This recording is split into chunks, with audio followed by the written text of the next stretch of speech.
Welcome to Fantasy Sports Daily, powered by FantasyGuru.com. Monday through Friday at 12 p.m. Eastern Standard Time, 9 a.m. Pacific. Ray Flowers breaks it all down for you from a fantasy sports perspective.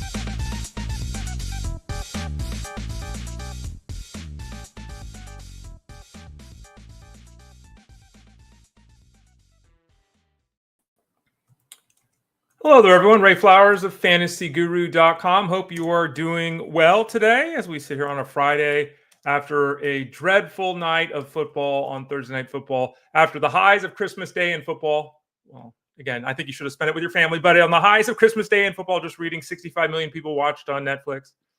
After those highs, we had to return to Thursday Night Football last night. We'll break it all down here in a few minutes, talking about Thursday Night Football, what went right, what went wrong, mostly what went wrong, the disappointments in the fantasy space as well. Today, the rest of the show, we'll also do what we always do here on a Friday. By the way, again, I'm Ray Flowers of FantasyGuru.com. I don't think I said that. You all know, I think, by now. But I'm Ray Flowers of FantasyGuru.com. You can find me Twitter, X, Instagram, Threads, Blue Sky, all those places at the Ray Flowers. You can find me here Monday, Tuesday, Thursday, Friday, hosting Fantasy Sports Daily. On Wednesdays, I'm with Jeff Mans. His show is on Elite Sports on SiriusXM Fantasy Sports Radio. That's Monday through Friday from 3 to 6. I'm on with him every Wednesday from 3 to 6.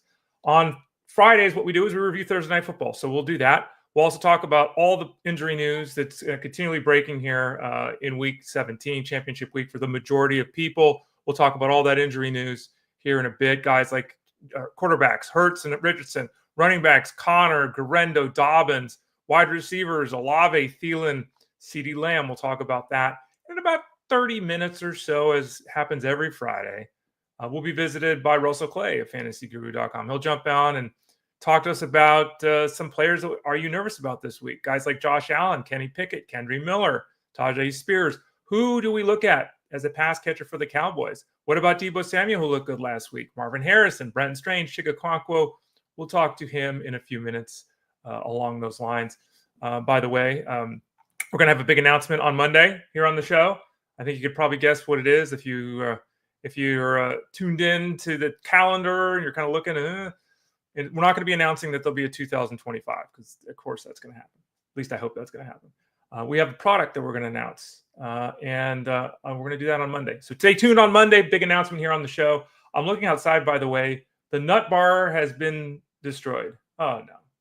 We have 2 nut bars outside my French doors here in the office. Look out into the backyard. We have trees and things. And we have 2 nut bars for the squirrels. And one of them, the bench fell off. So the place where they're supposed to sit is now gone. So I'll have to go out here after the show and see if I can repair their poor bench. Oh, those poor squirrels.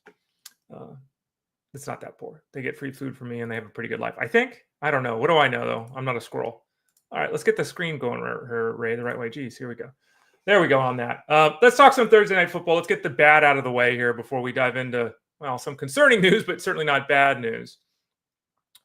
Seahawks defeated the Bears 6-3. It was as bad as it sounds. What was I drinking last night? Last night I was drinking, I had a spiked eggnog, and after I had the spiked eggnog, I went to a spiked hot toddy, excuse me, because I'm watching this game and it's like, what? This is awful. And this is just awful. Then I started watching Red One, that new movie with The Rock and Chris Evans, and fell asleep halfway through that. I think so. I was so bored from the football game. But anyway, 6-3, the Seahawks won the game. They got a chance to make the playoffs. They're 9-7. The Bears fall to 4-12. 3 field goals, no touchdowns in this game. Absolutely dreadful. As you can see there on the screen, nothing happened. For those of you wondering, what do you mean on the screen? You can go to fantasyguru.com, go to the Elite Plus tab at the top of the page, and find all the shows on the Elite Plus network, including this one. You can also type in Fantasy Sports Daily to your podcast network. You can look at us there. You see it on the screen there. Pandora, Spotify, Apple Podcasts, YouTube Music. You can also watch us live at facebook.com/fantasyguruhq. You can watch us live on youtube.com/@ElitePlusNetwork. And in those 2 spots, Facebook and YouTube, if you're watching us live, you can actually leave comments and ask questions, and we address those throughout the show. So I encourage people to do that. And we have here, if you're not watching us, there's my face there. There's the rundown on the screen.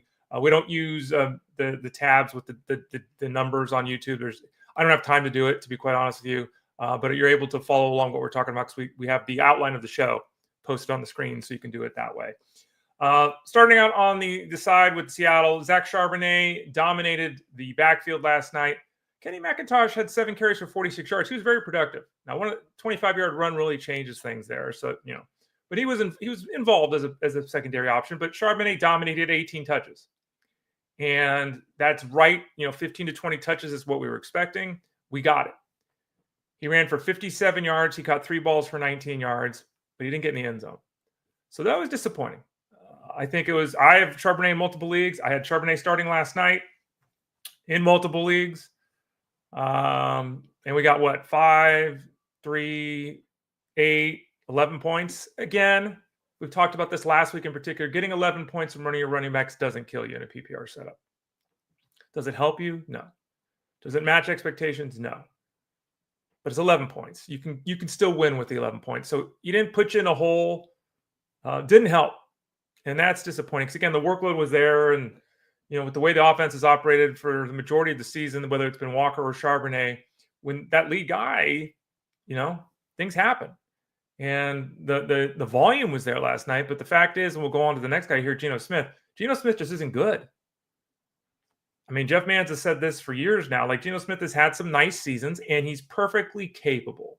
Again, the Seahawks are in a position to make the playoffs. He's perfectly capable, right? He's fine. But he's not a guy that you should be signing to long-term contracts. He's not somebody you should be building your franchise around. He's just not that guy. He doesn't elevate the play of his teammates. And there's not that many quarterbacks that do, to be fair, right? But I think he's a bottom half quarterback in this league. Now, there's a huge difference between quarterback 16 and quarterback 30. So don't mistake what I'm saying here. Like, oh my gosh, your season and your team's lost if you have Geno Smith. And if Geno Smith is your QB2, you have no chance in fantasy. I'm not saying that.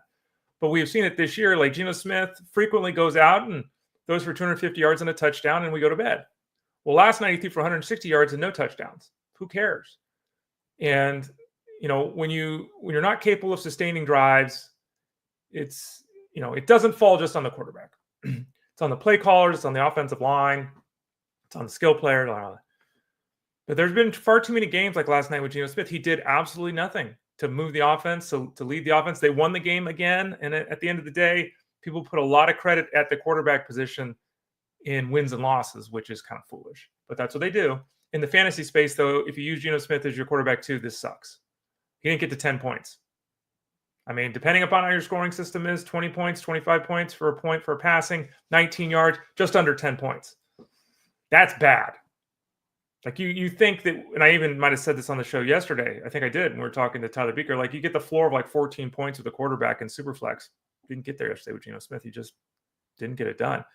And as a result of not getting it done, JSN, who Tyler Beaker talked about yesterday since like week 7 or 8, had been a top 5 receiver in a PPR setup in all of football.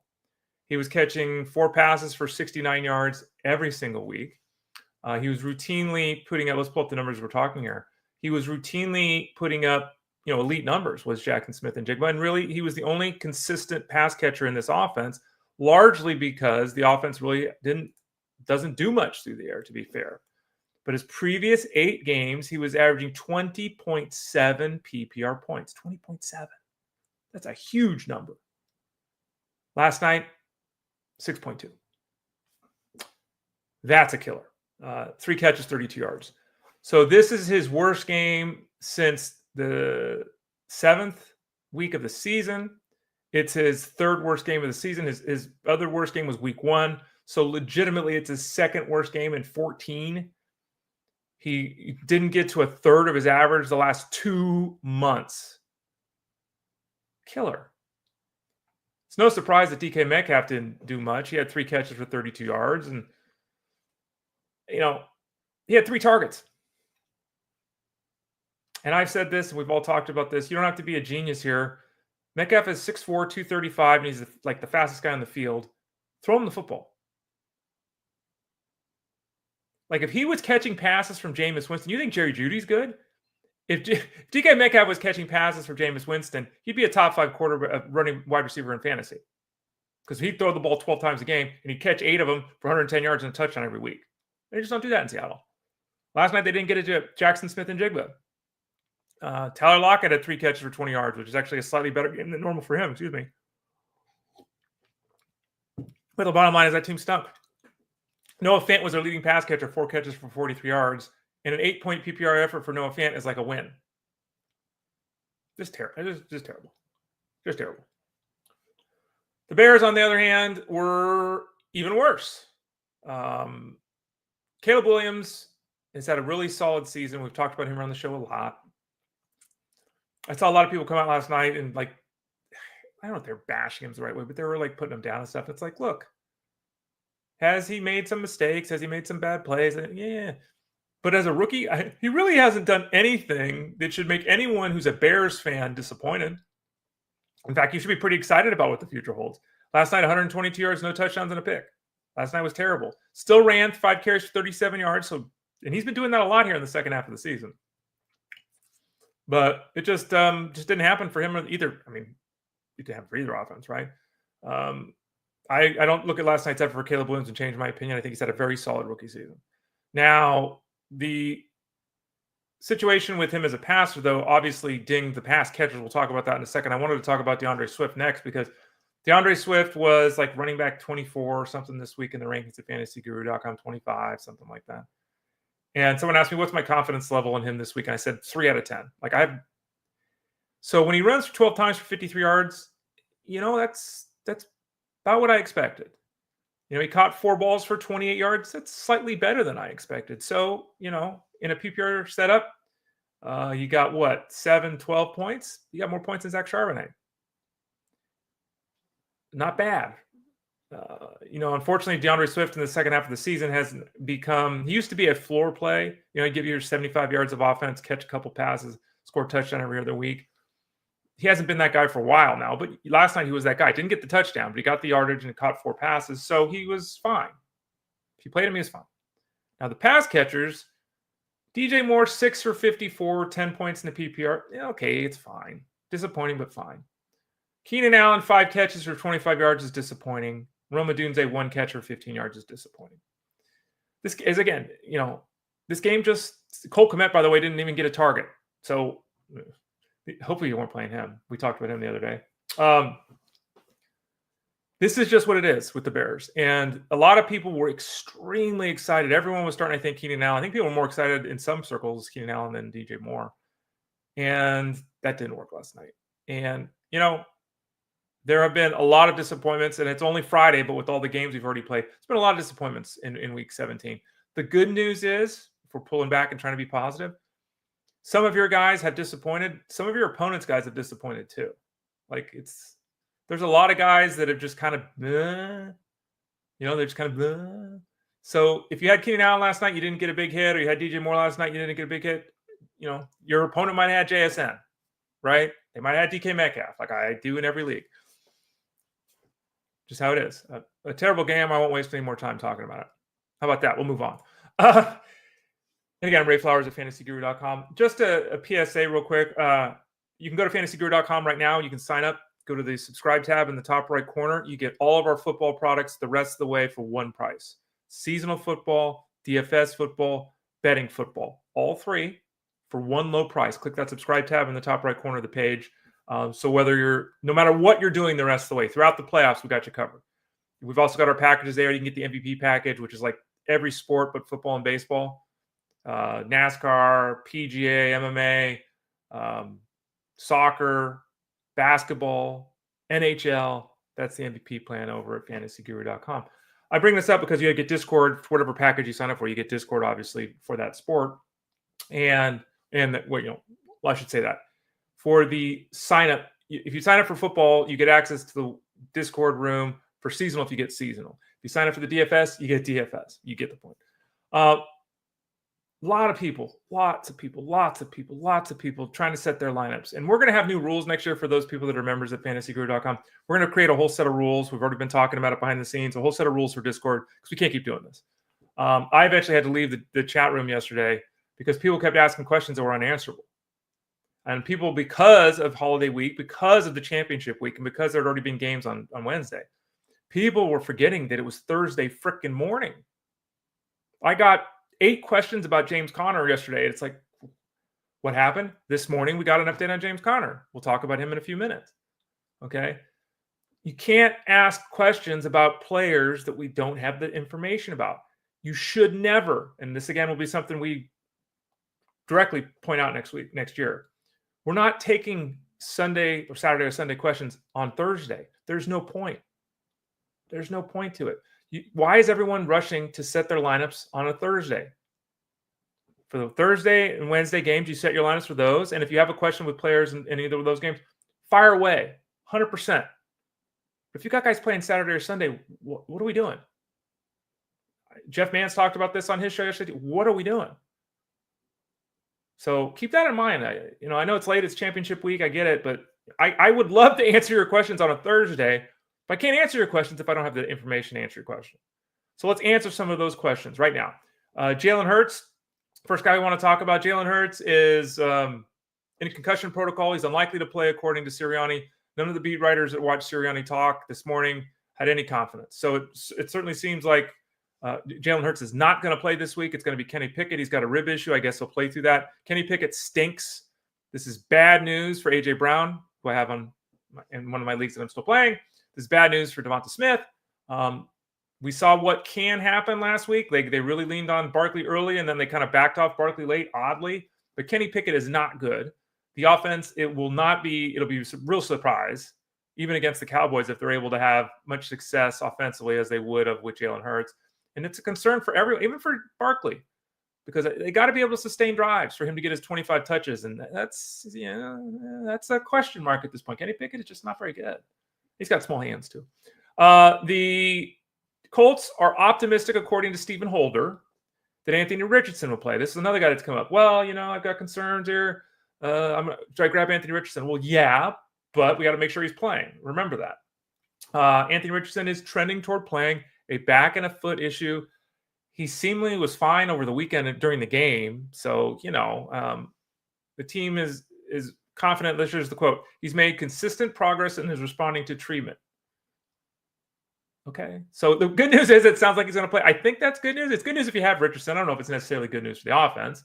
The only guy you really want to start with confidence in this offense is Jonathan Taylor. Anthony Richardson, depending, he's a QB2. I think that's fair this week. But we'll see. Keep an eye on the reporting there, because there is a chance he is inactive. Again, assuming he's going to play, but there's a chance. James Conner, who we talked about earlier, who was asked about. Albert Breer is announcing that the team believes that Conner will play through his knee injury this week against the Rams. It's not definitive. It's not 100%. But that is the belief. Now, the problem is Trey Benson is up in the air. So we don't know if Trey Benson is – it doesn't sound like, as we talked yesterday here on this show, it doesn't sound like Benson is likely to play this week. Still could suit up, but doesn't seem likely. Michael Carter, therefore, would be the pivot off of Conner as the backup play. Would you want to start Michael Carter this week? No. If you're desperate, and there have been, you can be in the finals and have some holes in your running back core. There's a lot of injuries and things going on there. Michael Carter is the kind of guy that you play, and if James Conner is healthy and gets his 20 touches, Michael Carter gets 6 touches and gives you 4 points. If Conner plays 13 snaps and re-injures his knee, maybe Michael Carter gives you 18 points, right? So Carter is one of these guys, the Hail Mary types, that makes sense. And we can always play a random backup running back on any team. But in this scenario, with the uncertainty with the health of James Conner, it does make sense that could potentially, if desperate, use Michael Carter. Now, again, this could still go down to the game time, right? So we still have to monitor the situation with Conner. But again, the expectation is right now on a Monday morning at 9:30 West Coast time, 9:20 West Coast time, that James Conner will play this week. Already had a question in Discord. Ray, I saw that he's likely to play this morning. The information came out this morning. Ray, I saw the report he's likely to play. What do you think? I mean, it depends upon options. And in that case, the options were I kind of need a flex, and I had like Higgins. I need 2 of 3. James Conner, Devontae Adams, T. Higgins. Both Adams and Higgins dealing with some physical things. We expect them both to play, but we'll have to watch reports today on those guys. And Conner. And it's like, well, I think in the case of Conner, the majority of people that have Conner, if he's active, should be playing him. Confidence level, he plays for 4 quarters. Confidence level, he gets his full 19 touches.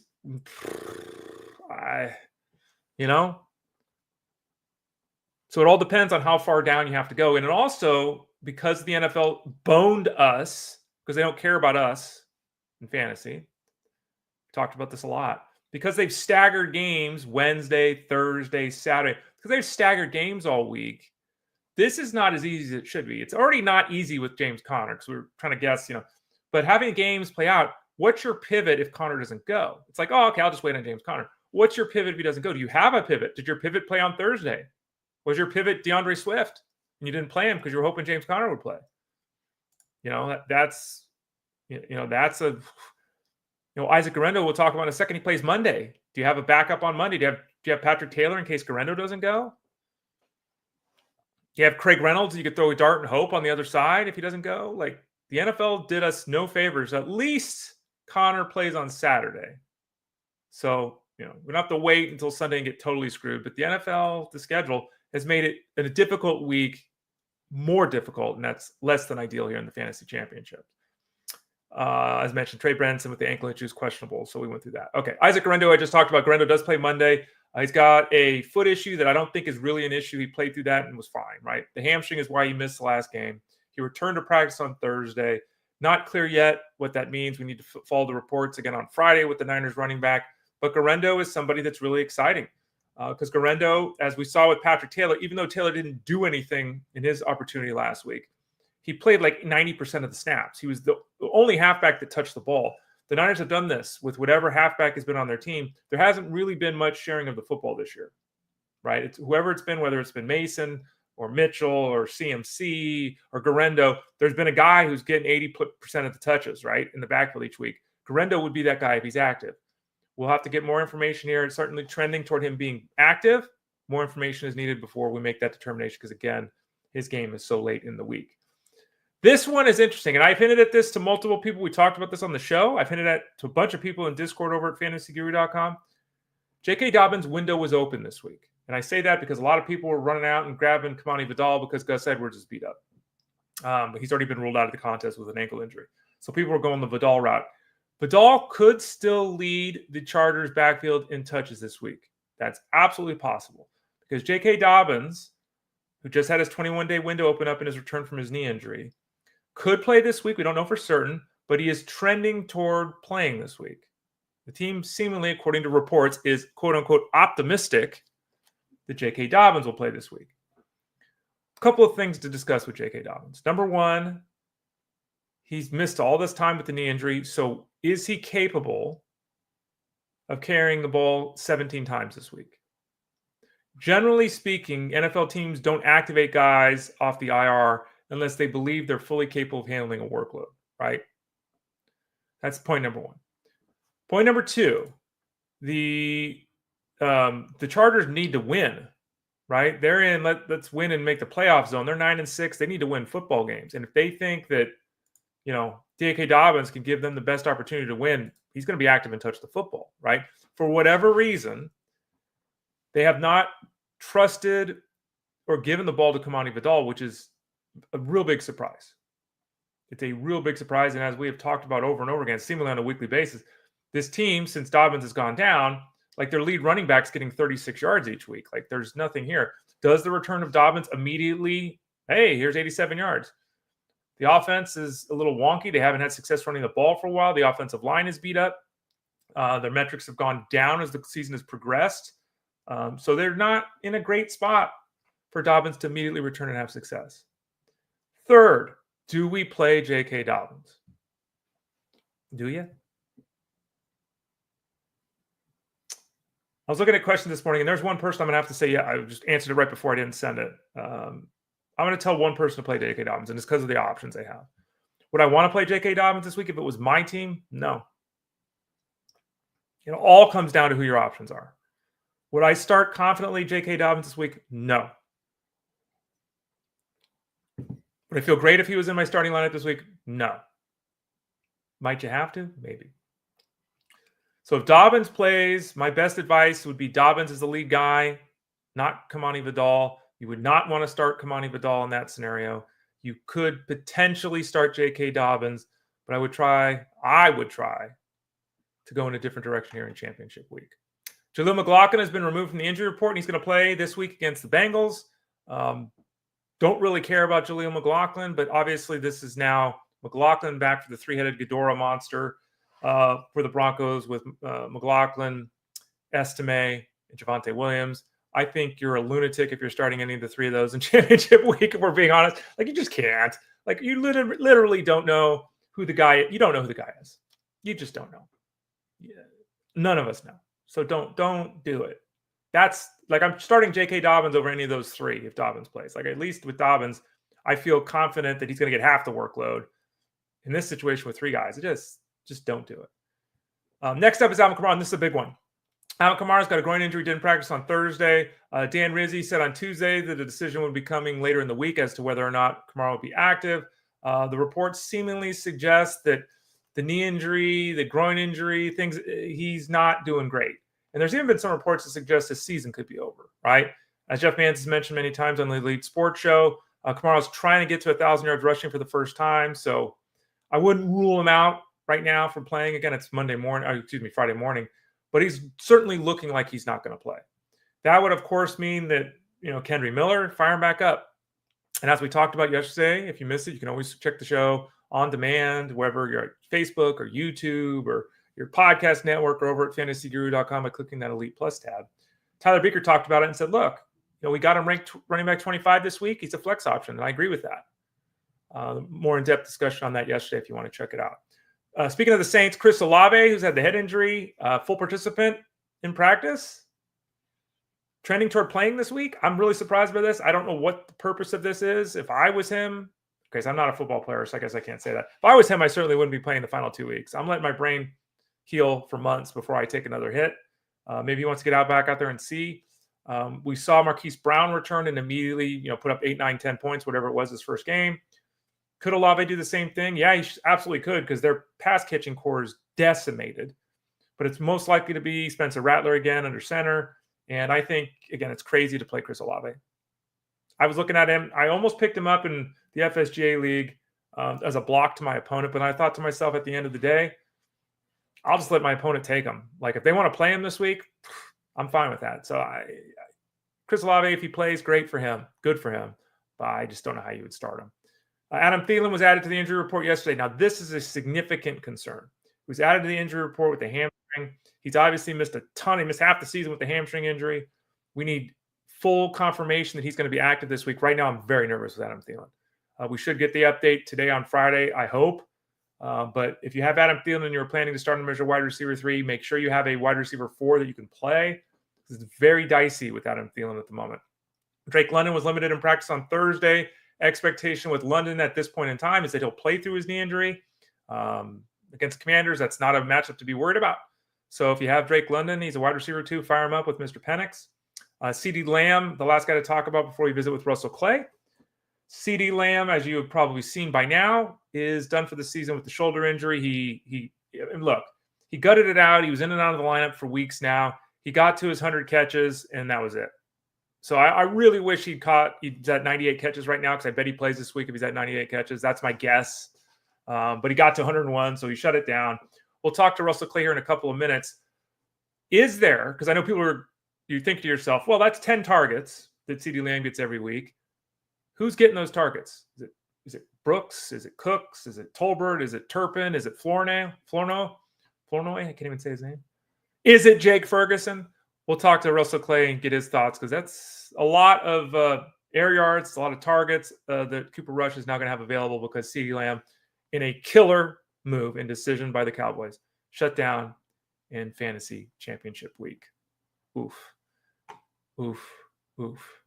Remember, you go to fantasyguru.com. You still can get involved. Click that subscribe tab in the top right corner. You get all the football products through the playoffs, one package. You can also go and get those you can get those gift cards. fantasyguru.com/product/gift-card. fantasyguru.com/product/gift-card. And if you sign up there, we give you $3. It's a pretty good deal. Sign up now. Buy it for yourself. You don't have to give the gift card away. Be selfish. Keep it for yourself. $25 get you $35. $50 spent get you $65. $100 spent get you $125. $200 spent get you $250. So we give you free money on top if you buy that gift card, whatever price point you want. Hit us up over at fantasyguru.com. You can always send a note to support@fantasyguru.com. Every Friday, we talk to my man, Russell Clay. Russell Clay is our number one dynasty guy over at fantasyguru.com. He does college football over at fantasyguru.com. He's in Discord. He's on live streams. He's doing the circa one show here in a few minutes, a half hour right after this show is over. He's basically all over the place. All football, all the time is Russell Clay. So let's bring him into the show today. Russell Clay of fantasyguru.com. How you doing, Russell? Oh, I'm good, Ray. And you mentioned it. It's a great time of year. I get to shift my college football to the draft now, which I have to say, shout out to college football, but I like the draft much more. So it's a good time of year for me. You like spending 6 months thinking about watching highlight films and talking about guys. Oh yeah, and then the guy drops to the 7th round. Yeah. Russell Clay of fantasyguru.com. Week 17. Okay, I want to talk about a lot of scenarios. There's a lot of scenarios, unfortunately, with injuries, the calendar being jacked up because the NFL doesn't give a damn about us, all this kind of stuff. So let's kind of go position by position here. And there's some names I wanted to ask about. Josh Allen. I have Josh Allen. I'm still playing in multiple leagues. I'm not taking Josh Allen out. He's got the arm issue. He was shaking it and shaking it and shaking it. He's throwing some fluttering passes. Like, it didn't look great. So number one, are you confident in Josh Allen? Health. Number two, are you confident he's playing the full game? And number three, is there a scenario if you had Josh Allen that you wouldn't be playing him this week? This was my fear, Ray, so this is a unique season because we had so many high-end records where most of this was sealed up. I mean, the Bills, Ray, we could say the Bills clinched the AFC East in like week 4, right? Yeah, that was a wrap. Right. And the Eagles, and we have this weird Lions, Packers, Vikings thing, but other than that, everything's been wrapped up for months. So Josh Allen's the man. We know he can do whatever. He looked bad in New England, but I mean, we're playing him, right?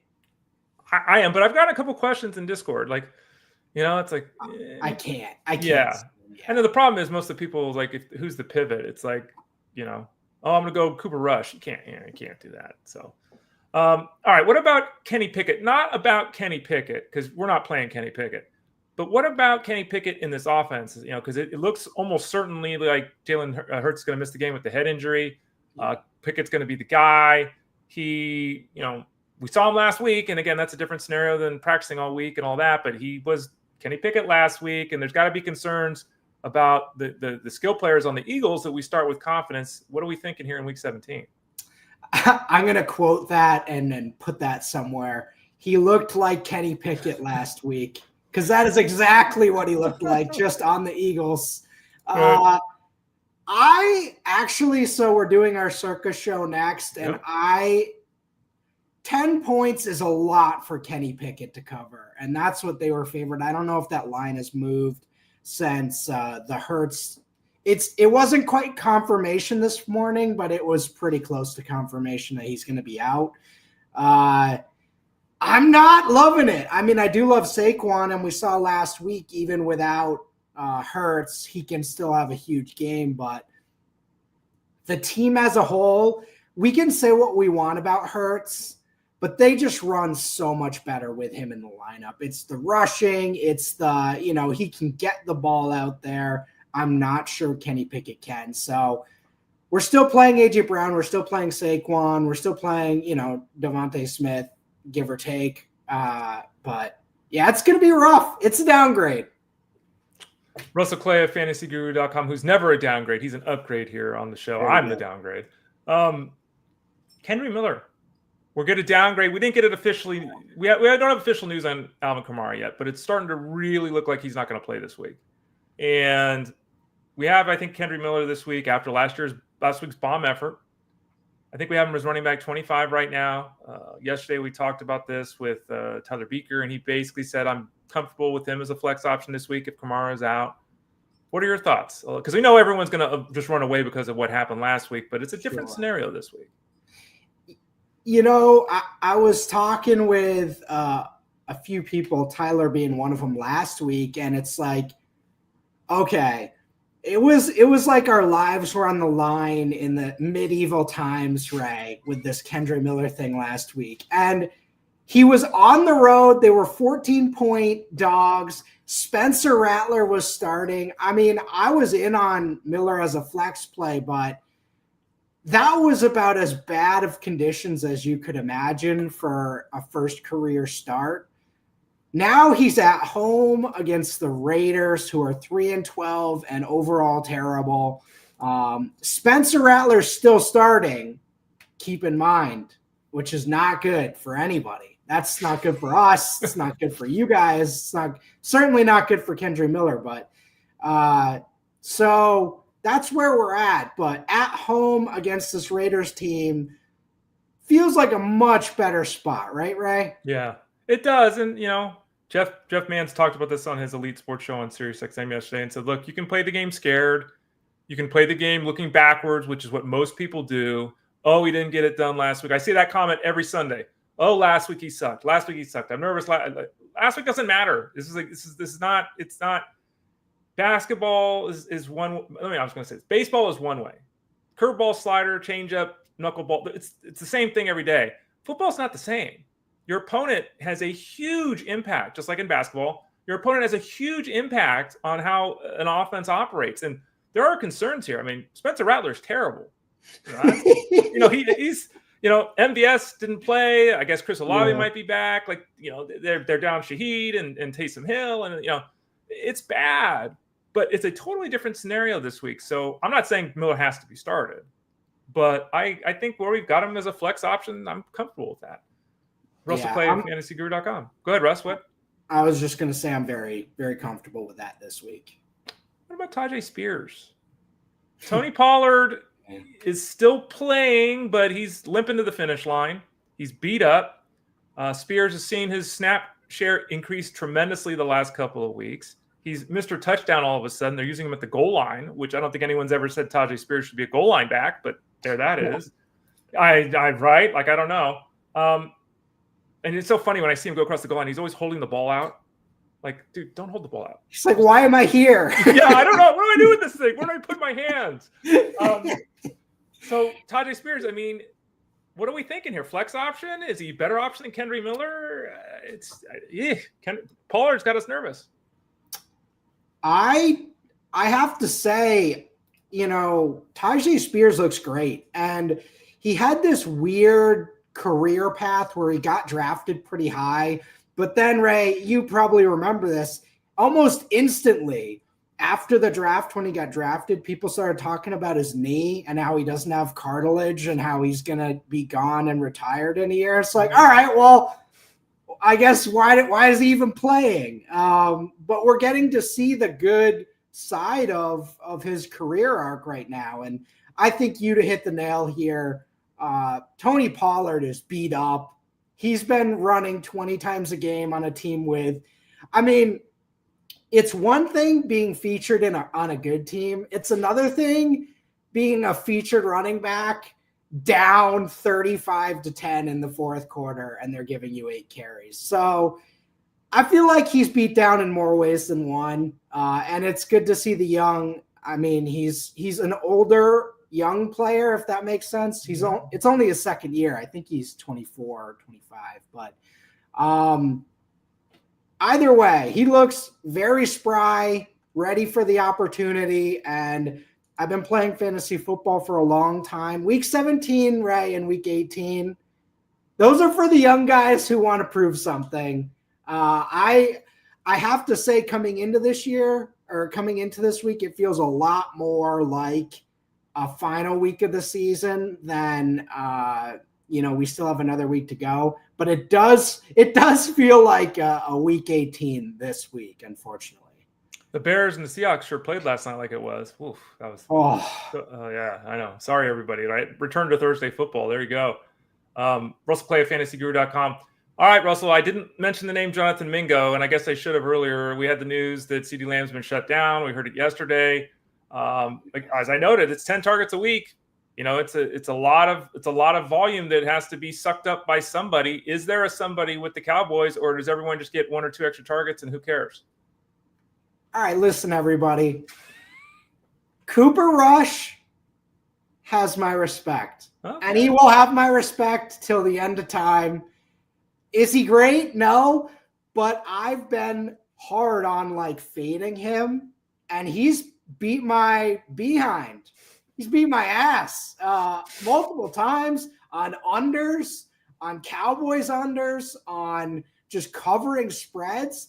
This guy's not terrible, and he's not Dak Prescott. He's not terrible. Such ringing endorsement. Yeah, he's not terrible. I mean, I thought he's not Kenny Pickett. He's not terrible.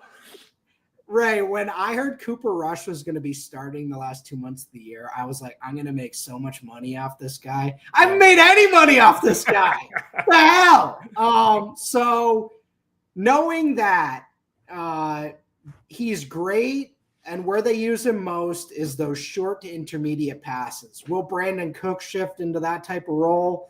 Unclear. You mentioned it. Mingo, the prospect, we would say, yes, he's the guy that will fit. However, he's on his second team in 2 years, and he might just be absolutely horrible. So I would go with Ferg, and I would go with Cooks and feel relatively confident in that.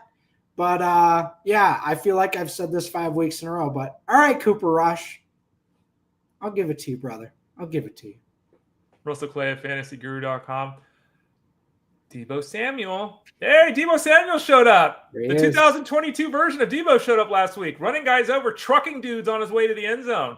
One-off? I mean, I don't know. I don't know how many people have Deebo and are still playing, right? Because he's had such a disappointing season. He was drafted highly. Who knows? The couple teams I have Deebo on, those leagues are done for me.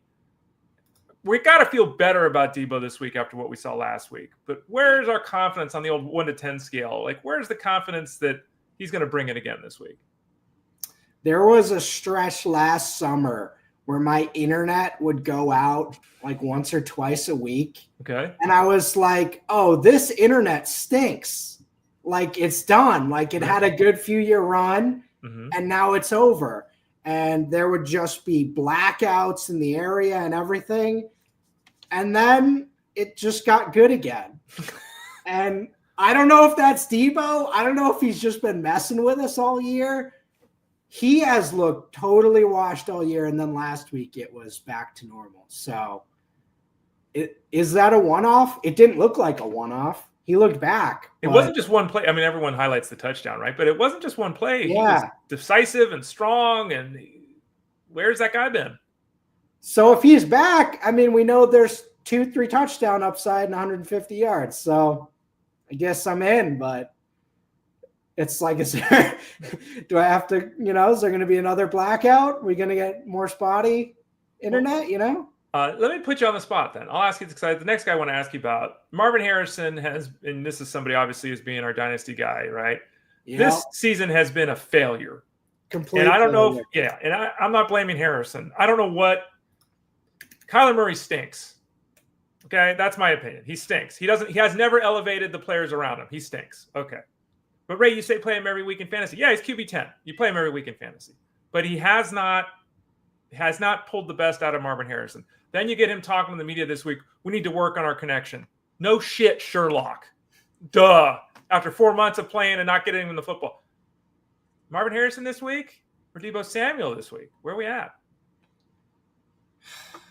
All right. And we have to, guys, we do a thing where we ignore reality sometimes. It's like, I love Marvin Harrison, and I still think he's going to be amazing. And it can also be true.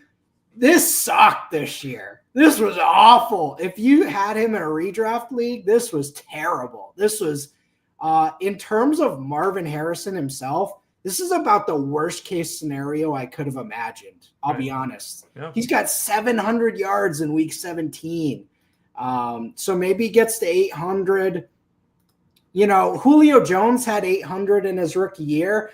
But that was a different time. I don't think we had that the Odell Beckhams hadn't happened yet. The Jamar Chases hadn't happened yet. The Jeffersons hadn't happened yet.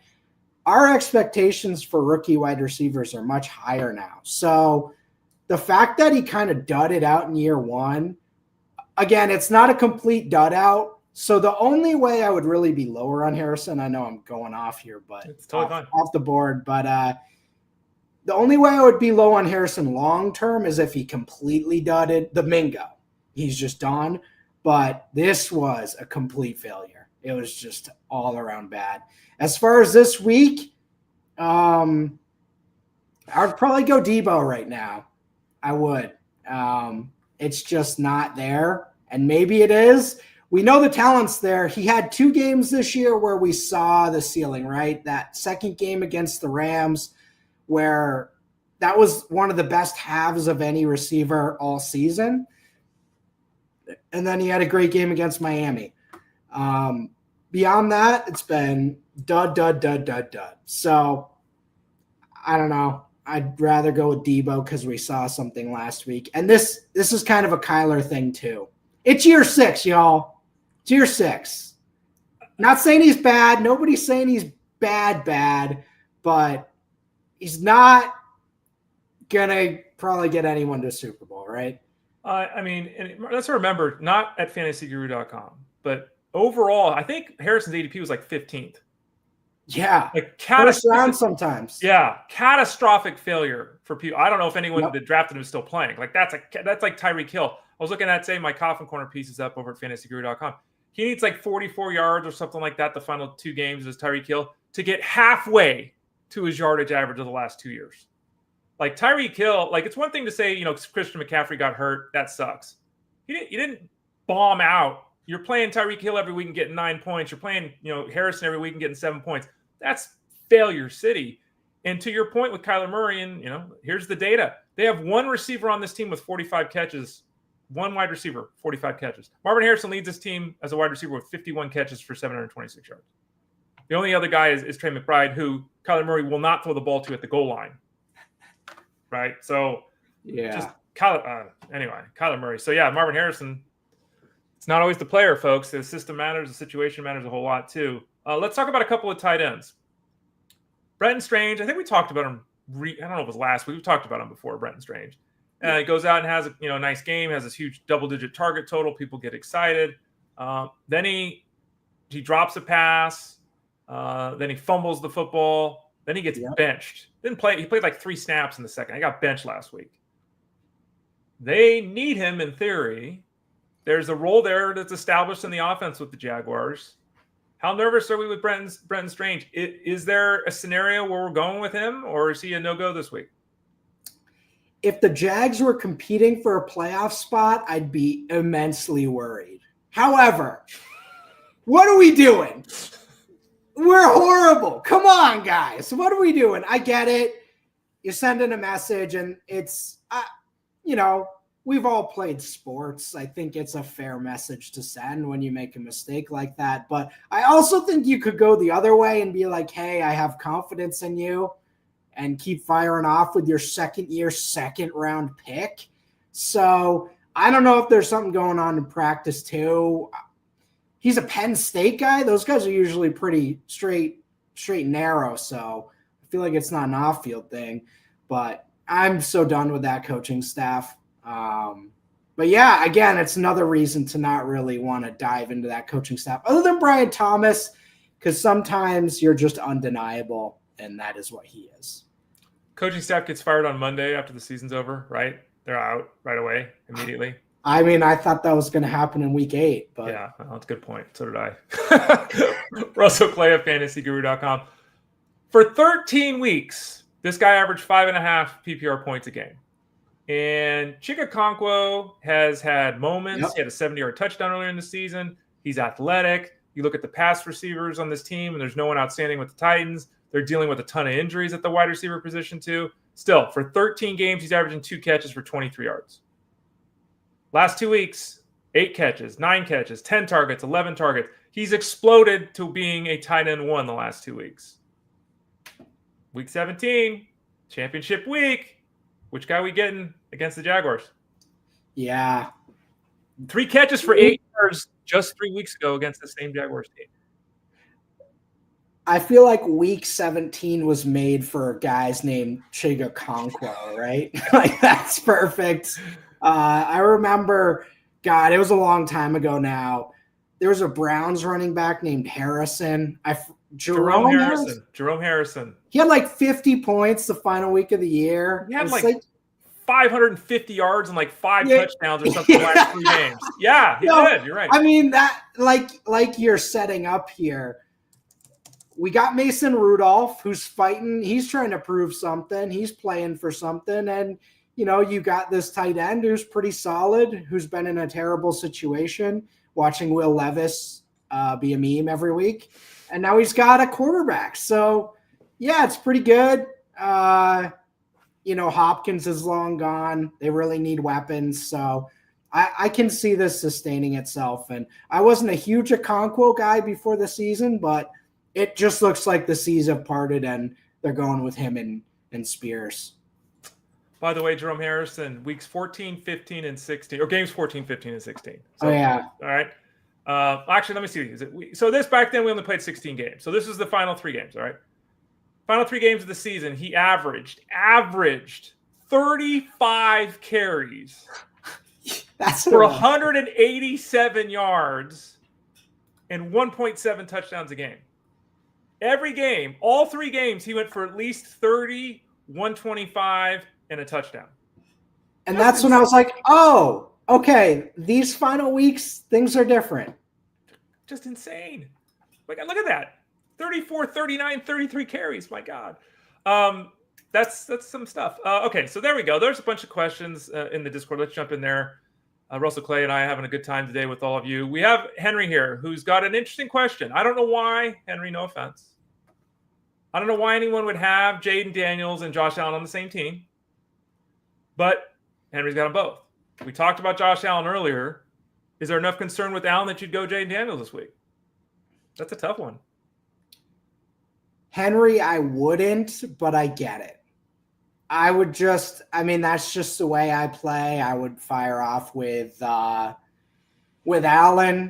I know it didn't look good last week, but I would just fire off with Allen. Kyle asked a question about Mr. McMillan, who everyone's in love with. I think people want McMillan to marry their daughter if they have one, or their son if they have one. McMillan the last 3 weeks is like, he's been coming in nice. If you use him as a desperation flex, he's paid out for you. Yep. And now everyone, I said this earlier on Monday. I think last week in week 16, I might have gotten more Jalen McMillan questions on Sunday morning than any player all season long in any week. Like, it was just Jalen McMillan, more than Kendre Miller, just McMillan. So here's Kyle asking, with Otton and Shepard out, it's McMillan to the moon, right? Like, he's clearly going to get 30 PPR points this week, right? 300 PPR points? I don't know. Jalen McMillan this week, is he a wide receiver 4? Is he a wide receiver 3? Is he a wide receiver 2? What is he? He's a wide receiver 4, but he looks like a wide receiver 3 with high upside. So where this places him, I'm not sure. The Otton thing, he's kind of been injured for a while and pushed out of that rotation. All those targets are going to somebody. Evans is back. They have that amazing running back duo. And then, well, poor Rachaad White. I actually, most of the time when a guy fumbles like that, you're laughing. But I'm like, oh, poor guy. He's had a rough year. McMillan is good, but he's a deep threat. He's not a featured guy. And what's happening right now is he's been uncovered all year and not doing anything, so teams have just let him go. Right. And now he's finally cashing in on those wide open targets. One of these weeks, teams are going to start to put a lot more focus on him. I mean, guys, go back and watch some of his touchdowns. They are just wide open. And it's good plays. It's Baker being an awesome quarterback. But, some of these are play designs that are just, you see it and it's like, oh, wow, he's just uncovered. So will that continue? I could see it continuing, especially if he gets more targets. But just recognize teams are going to start clamping down on him a bit. Red Comment's got a question about blocking an opponent. And we're at that point of the season where most people are in their finals. And if you can block your opponent, it makes sense to do it, right? If they've got a weakness here. And he says that he's trying to decide between Purdy and Darnold. I don't really know if this is blocking, though. Blocking is generally speaking, your opponent needs a quarterback and you go out and grab both Purdy and Darnold. But that's blocking. What we're talking about here is really playing the opponent more, because I think what Red Comment's saying is, look, I'm deciding between Purdy and Darnold. I realize that Purdy's ranked higher, but because my opponent has Justin Jefferson, should I go with Sam Darnold? So, again, I think that's two different things. Blocking your opponent is grabbing players they might need. We're talking about piggybacking off our opponent, which is trying to cancel out the production there. Would you go as far as, is it a good reason to go Darnold over Purdy? I mean, Justin Jefferson, he's going to get his regardless. What do you think? Okay, so this is now a fair question because it's Week 17 championship week. Right. I will not allow these questions in Week 5. Okay. But because it's pretty minimal. I mean, it's, a couple percent here and there. But since we're in the championship, I would say this is a fair thing to do. Now, I would still play Purdy because it's the best play, and that's how I function. Right. Win or lose, I'm just going to play the best play, and if I think Purdy's the best play, I'm not going to care about what my opponent has. I don't care what my opponent has unless it's a 2-copy league, right? There's big leagues where at the end of the year there's the big playoff, and sometimes you're playing people, Scott Fish Bowl or something like that, where you're playing multiple teams or a team with the same players. Then you can start to think about that. I get it. If Jefferson goes off for 150 yards and 3 touchdowns, you're going to want Darnold, but I would just go with the best play. So if you think Darnold has a chance at outscoring Purdy, and you want to cover your bases and you want to cover that ceiling a little bit for your opponent, I'm fine with it. I would go Purdy. I would also go Purdy, Red Comment, for what it's worth. Eric S. says, hey, Russell and Ray, Happy New Year's. Thanks for all your analysis. Can't believe we're at the end. Does it seem like it's been a long year and, oh, my God, I can't wait for it to be over? Or does it seem quick? What's your thoughts on the season overall? This felt really quick. Okay. I actually can't believe we're already past we're kind of past it. I mean, we're almost ready for playoffs. But college football was long, Ray, because players were opting out from week 1. I mean, hell, one of the top offenses in college football had their quarterback just off the team because of NIL stuff in week 3 or 4. So you're like scrambling all year because you're like, even the bowl season, guys are just gone, right? They're all just gone. NFL, at least we kind of know what's going on here, Angelo just was mentioning a comment about Dobbins. I gave my thoughts on Dobbins earlier. I want to give you an opportunity here. Oh, you're shaking your head. You're not doing it? I don't know, man. Are you? I don't want to deal with that. To answer the question that you just asked that I answered earlier, it took me 3 minutes to answer it. So clearly there's nuance. So I basically said there are scenarios where I'm starting Dobbins, but I don't want to. Right. That's basically what I said. You're basically in agreement with that generally? I mean, if he's playing and you're stuck, there's some rough start-sits this week due to injuries and all that. So if you're in a horrible spot, fine. It's just week 1 off injury. I don't know what we're getting. I don't know what the Chargers are doing here.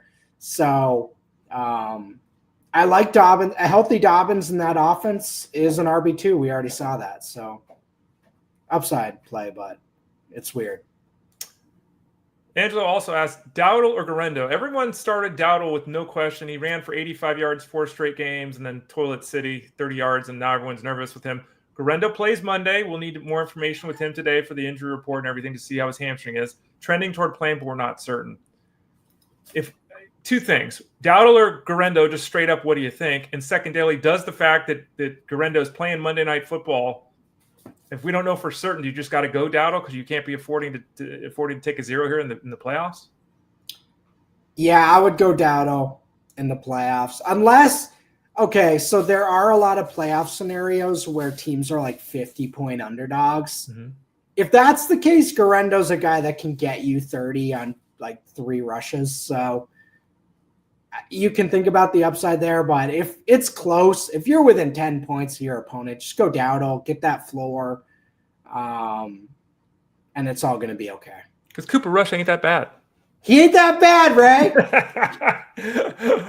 Finally, John G says, Ray, how about drafting relief pitchers high? Seems like a good way to go. I will not draft relief pitchers high. I think John knows that.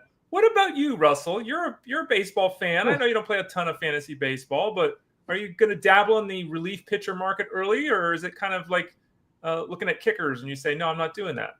So I'm a prop bet, sports betting guy. What does he mean by this, Ray? So I know you draft relief pitchers. Do they score?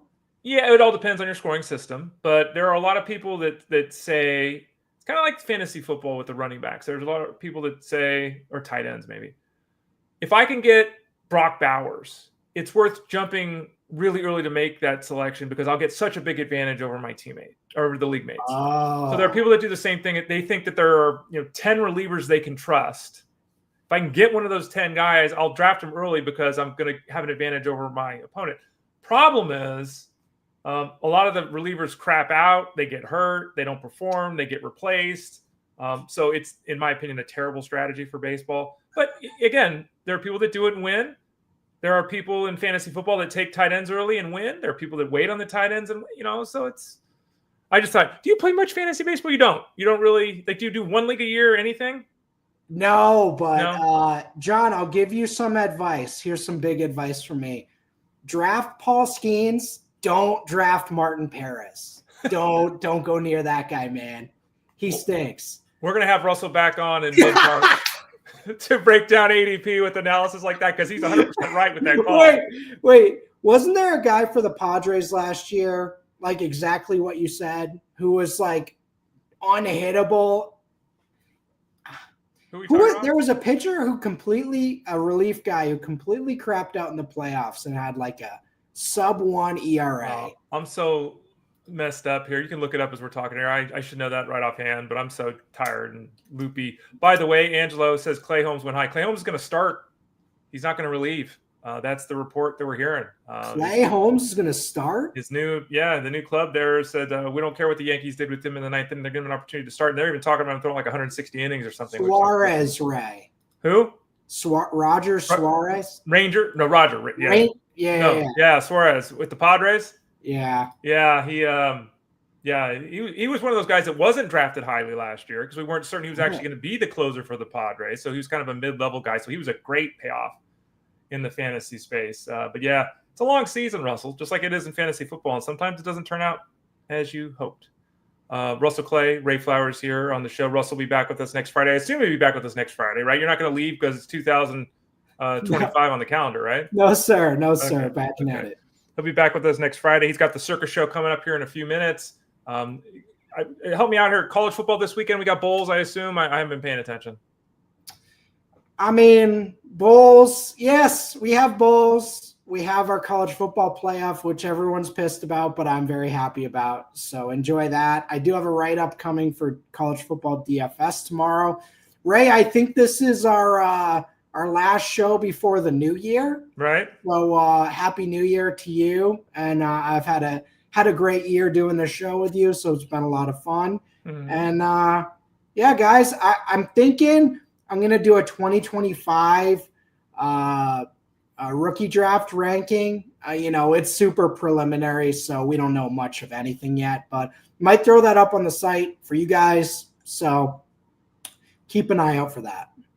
He's Russell Clay. He does join us every Friday, and he will continue to do so in 2025, at least for a while. We'll figure out the full schedule. I don't know. He's, again, spot on with his analysis of starting pitching, so we'll see if we can get him on the show once baseball really gets going. Russell Clay, you can follow him on Twitter at Russell J. Clay.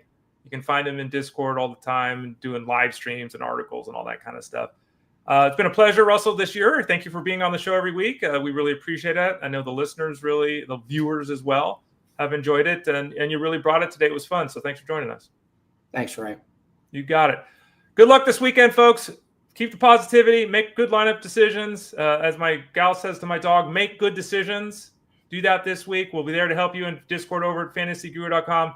win those championships here at Week 17 of the Fantasy Football Playoffs. For Russell Clay, I'm Ray Flowers. We'll be back on Monday at 12 o'clock Eastern Standard Time for Fantasy Sports Daily. We're out. Good luck this weekend, folks. Peace.